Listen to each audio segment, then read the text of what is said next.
Signal chat, not FBI thing. FBI has long history of such inquiries. Trump. FBI Director Kash Patel was not part of a signal chat in which other Trump administration national security officials discussed detailed attack plans. But that didn't spare him from being questioned by lawmakers this week about whether the nation's premier law enforcement agency would investigate. Patel made no such commitments during the course of 2 days of Senate and House hearings. Instead, he testified that he had not personally reviewed the text messages that were inadvertently shared with the editor-in-chief for The Atlantic, who was mistakenly included on an unclassified signal chart. That Patel would be grilled on what the FBI might do was hardly surprising. Even as Donald Trump insisted, it's not really an FBI thing.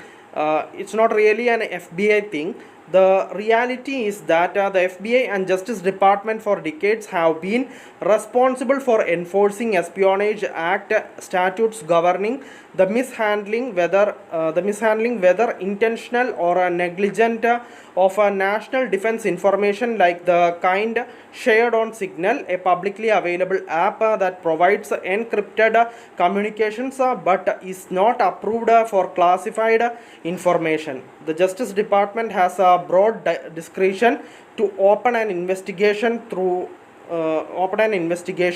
though it remains unclear whether Attorney General Pam Bondi, who introduced Trump at a Justice Department event in this month, would authorize such an inquiry. Trump administration officials insist that the details shared were not classified, though the Espionage Act technically criminalizes the mishandling of any information deemed to be closely held national defense information, even if not classified. Multiple high profile figures have found themselves under investigation in recent years over their handling of government secrets, but the differences in the underlying facts and the outcomes make it impossible to prognosticate what might happen in this instance or whether any accountability can be expected. There is also precedent for public officials either to avoid criminal charges or be spared meaningful punishment.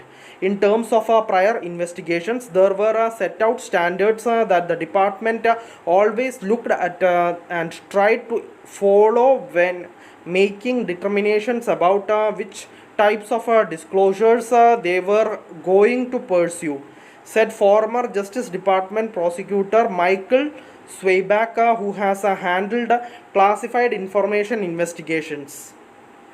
Those factors include the sensitivity of the information exposed and the willfulness of the conduct. A look at just a few of the notable prior investigations. Hillary Clinton. The 2016 Democratic presidential nominee was investigated but not charged for her use of a private email server for the sake of convenience during her time as a Secretary of State in the Obama administration. There appear to be some parallels with the Signal chat episode. The politically fraught criminal investigation was initiated by a 2015 referral from the intelligence agency's internal watchdog, which alerted the FBI to the presence of potentially hundreds of emails containing classified information on that server. Law enforcement then set out to determine whether Clinton or her aides has transmitted classified information on a server not meant to host such material. The overall conclusions were something of a mixed bag.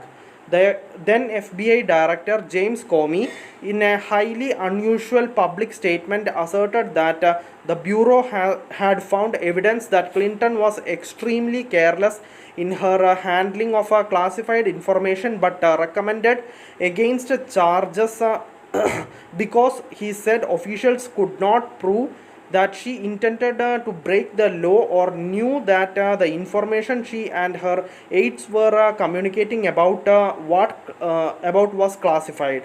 The decision was derided by Republicans who thought the Obama administration Justice Department had let a fellow Democrat off the hook.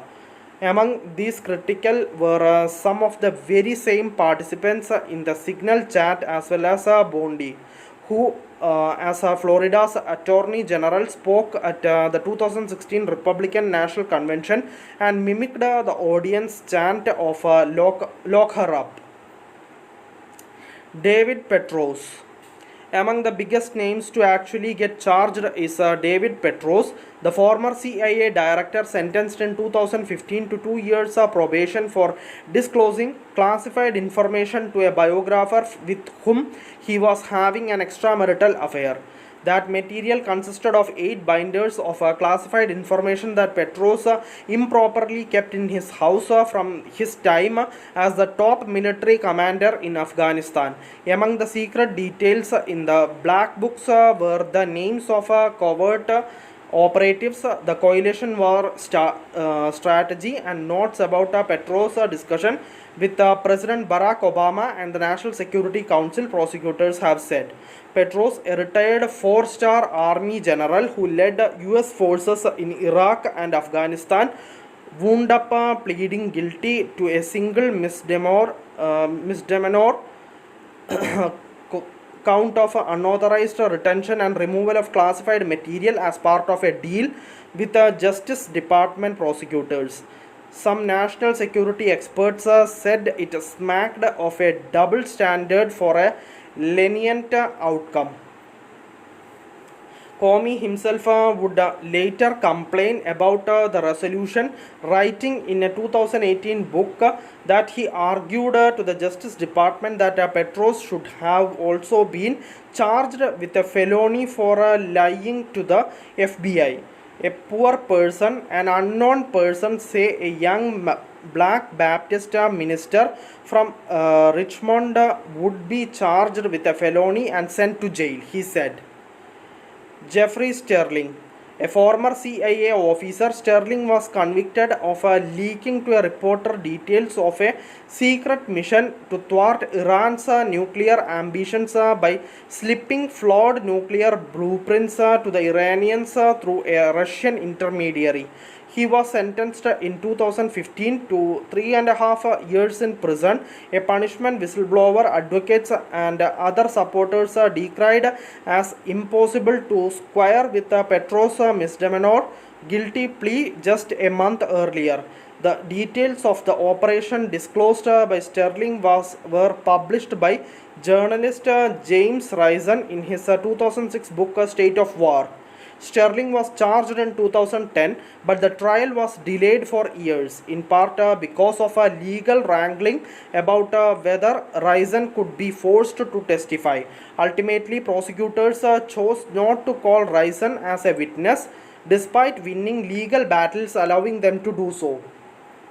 Thank you for listening. Thank you for watching. Thank you everyone. Bye.